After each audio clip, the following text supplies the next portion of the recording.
ಸರ್ಕಾರ ಇವತ್ತು ಸದನವನ್ನ ಸರಿಯಾಗಿ ನಡೆಸೋಕೆ ಯೋಗ್ಯತೆ ಇಲ್ಲ ಅನ್ನೋದು ಪ್ರೂವ್ ಔಟ್ ಇದೆ. ಇವತ್ತು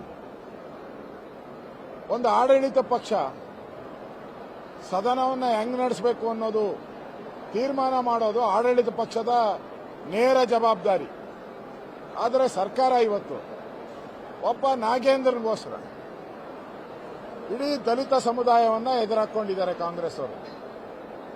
ಈ ಹಣ ಲೂಟಿ ಮಾಡಿರೋದು, ಖಜಾನೆಯನ್ನ ಲೂಟಿ ಮಾಡಿರೋ ನಾಗೇಂದ್ರನ್ನ ರಕ್ಷಣೆ ಮಾಡೋಕ್ಕೋಸ್ಕರ ಇವತ್ತು ಇಡೀ ಸರ್ಕಾರ ಅವನ ಪರವಾಗಿ ನಿಂತಿದೆ ಅಂದ್ರೆ ಇಡೀ ಸರ್ಕಾರದಲ್ಲಿರೋ ಎಲ್ಲರೂ ಕೂಡ ಈ ಹಣವನ್ನ ಭಾಗ ಹಂಚಿಕೊಂಡಿದ್ದಾರೆ, ಈ ಹಣವನ್ನ ಶೇರ್ ಮಾಡ್ಕೊಂಡಿದ್ದಾರೆ.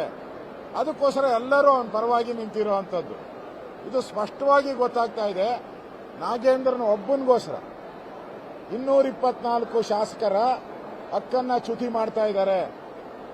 ನಾವು ಇವತ್ತು ಬಹಳ ಪ್ರಮುಖವಾದಂತ ಪಾರ್ಕ್ಗಳ ಬಗ್ಗೆ, ಇಡೀ ಕರ್ನಾಟಕದಲ್ಲಿರೋ ಎಲ್ಲಾ ಪಾರ್ಕಲ್ಲಿ 5% ಜಾಗವನ್ನ ಇವತ್ತು ಪ್ರೈವೇಟ್ಗೆ ಮಾರೋ ಅಂತದಕ್ಕೆ ಅವಕಾಶ ಕೊಟ್ಟಿದ್ದಾರೆ. ಅಂದ್ರೆ ಇದರಲ್ಲಿ ಅದಾನಿ ಕೈವಾಡ ಇದೆ.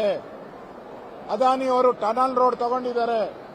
ಅವರಿಗೆ ಹೆಲ್ಪ್ ಮಾಡೋಕ್ಕೋಸ್ಕರ ನಿನ್ನೆ ಅದಾನಿ ಅವರು ಡಿ.ಕೆ. ಶಿವಕುಮಾರ್ ಮನೆಗೆ ಬಂದು ಅವರು ಒಪ್ಪಿಗೆ ಕೊಟ್ಟ ಮೇಲೆ ಇವತ್ತು ಬಿಲ್ ಅನ್ನ ತಂದಿದ್ದಾರೆ. ಅಂದ್ರೆ ಬೆಂಗಳೂರಿನ Lalbagh Govinda Govinda, Sankey tank Govinda Govinda, Cubbon park Govinda Govinda. Bengaluru ಜನರ ಶಾಪ. ಈಗಾಗಲೇ ಬೆಂಗಳೂರು ಗಾರ್ಡನ್ ಸಿಟಿ ಇರೋದು ಪೊಲ್ಯೂಟೆಡ್ ಸಿಟಿ ಆಗ್ತಾ ಇದೆ. ನಮ್ದು ಒಂದು ರೀತಿ ಡೆಲ್ಲಿ ತರ. ಡೆಲ್ಲಿ ಯಾವ ರೀತಿ ಪೊಲ್ಯೂಷನ್ ಆಗಿದೆಯೋ ಅದೇ ರೀತಿ ನಮ್ಮ ಬೆಂಗಳೂರನ್ನ ಪೊಲ್ಯೂಷನ್ ಮಾಡಕ್ಕೆ ಬಿಡಬೇಕಾ? ಈಗಾಗಲೇ ಬೆಂಗಳೂರು ಜನ ಲಾಲ್ಬಾಗಲ್ಲಿ ಹೋಗಿ ದಿನ ಮಕ್ಕಳು, ಶಾಲಾ ಮಕ್ಕಳು ಪ್ರತಿಭಟನೆ ಮಾಡ್ತಾ ಇದ್ದಾರೆ. ಕಣ್ಣಿಲ್ವಾ ನಿಮ್ ಸರ್ಕಾರಕ್ಕೆ? ನಾಚಿಕೆ ಆಗಲ್ವಾ ನಿಮ್ ಸರ್ಕಾರಕ್ಕೆ? ಈ ಬಿಲ್ ತರಕ್ ಮುಂಚೆ ಯೋಚನೆ ಮಾಡಿದ್ರ? ಬೆಂಗಳೂರಿನ ನಾಗರಿಕರು, ಬೆಂಗಳೂರಿನ ಮಕ್ಕಳು, ಮುಂದೆ ಬರೋ ಮಕ್ಕಳು ಇವತ್ತೇ ಆಸ್ಮಾ ರೋಗದಿಂದ ನರಳುತ್ತಾ ಇದ್ದಾರೆ. ಇವತ್ತು ಪ್ರತಿ 10 ಜನದಲ್ಲಿ 8 ಜನಕ್ಕೆ ಆಸ್ಮಾ ಬರ್ತಾ ಇದೆ ಬೆಂಗಳೂರಲ್ಲಿ.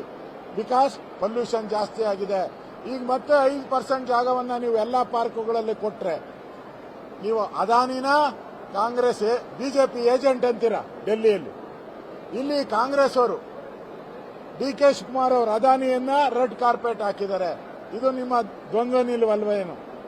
ಈ ಬಿಲ್ಲು ಬೆಂಗಳೂರು ಜನತೆಗೆ ಕರ್ನಾಟಕದಲ್ಲಿ ಎಲ್ಲೆಲ್ಲಿ ಪಾರ್ಕ್ ಇದೆಯೋ ಅದಕ್ಕೆಲ್ಲ ನಗರ ಪ್ರದೇಶಗಳಲ್ಲಿ ಅದಕ್ಕೆ ವಿರೋಧ. ಜನ ರೊಚ್ಚಿಗೆ ಹೇಳಬೇಕು. ಈಗಾಗಲೇ ನೈಸ್ ಟೋಲ್ ಬಗ್ಗೆನೂ ಜನ ಪ್ರತಿಭಟನೆಯನ್ನ ಮಾಡ್ತಾ ಇದ್ದಾರೆ. ಈ ಸರ್ಕಾರ ರೋಲ್ ಕಾಲ್ ಸರ್ಕಾರ.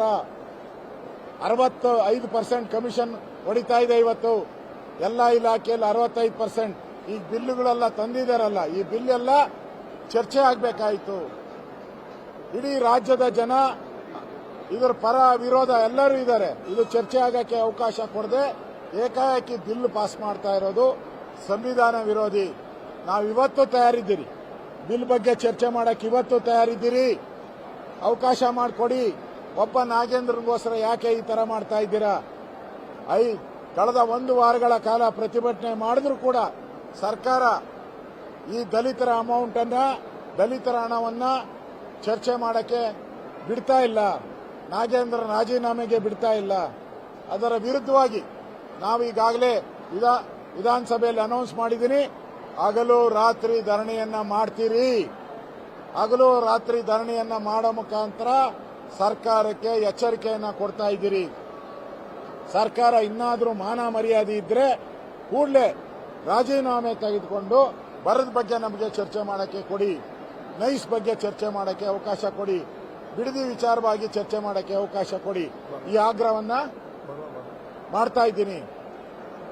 ಮೇನ್ ಬರದ ವಿಚಾರವಾಗಿ ನಾವು ಚರ್ಚೆ ಮಾಡಕ್ಕೆ ಕಾತರದಿಂದ ಕಾಯ್ತಾ ಇದ್ದೀರಿ. ಒಬ್ಬ ನಾಗೇಂದ್ರನಿಗೋಸ್ಕರ ಇಡೀ ಸದನವನ್ನು ಹಾಳು ಮಾಡಬೇಡಿ ಕಾಂಗ್ರೆಸ್ ಅವರೇ. ಮುಂದಿನ ದಿನದಲ್ಲಿ ರಾಜ್ಯದ ಜನ ನಿಮ್ಮನಿಗೆ ಮನೆ ಕಳಿಸೋದು ಗ್ಯಾರಂಟಿ.